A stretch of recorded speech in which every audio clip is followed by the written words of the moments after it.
With no internet back then, you can't Google his story. We hear it from the two people who are looking to you for answers as to what happened to the boy in the woods.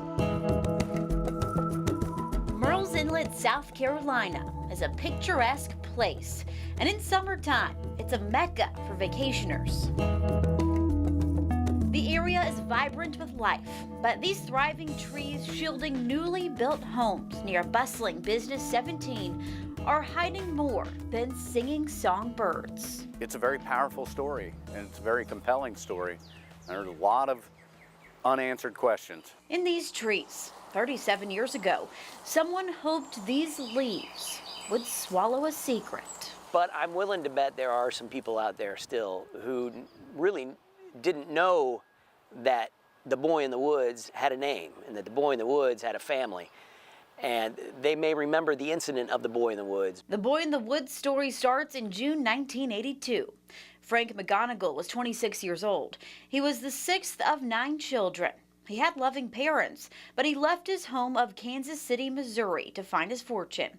He withdrew all his money from his bank account and ended up in Murrells Inlet. They found Frank's body in some woods between Business 17 and 17 in Murrells Inlet. So very much like these woods here behind me now. A group of boys on their bikes found him that summer of '82.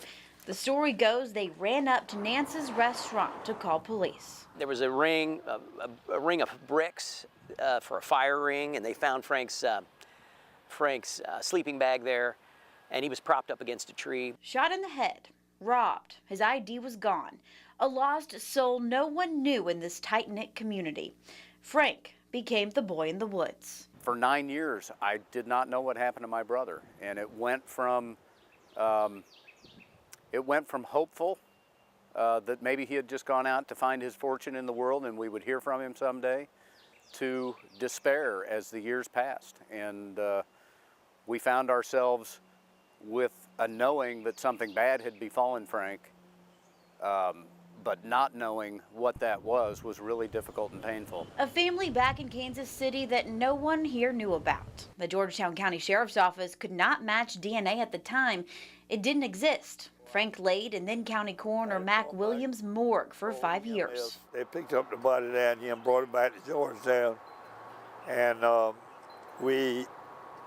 used county money and bought an expensive casket in a vault. He had the grave blessed and buried the boy in the woods at Elmwood Cemetery in Georgetown.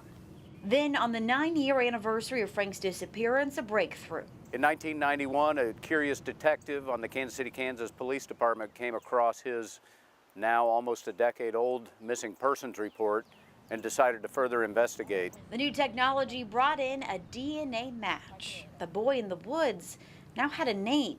His family and police had the most answers they'd ever gotten. A former print reporter, Cosgrove, was inspired to write a book on Frank. It started in 1995, and he came to Murrells Inlet to investigate then and talk with people. And I worked with the local sheriff's department and the county coroner, and interviewed some of the local folks, and began to realize that a lot of people in town knew about this, but not everybody was telling me exactly what happened. And I think some people were holding back some information. He believes they found the site in the trees where Frank was murdered.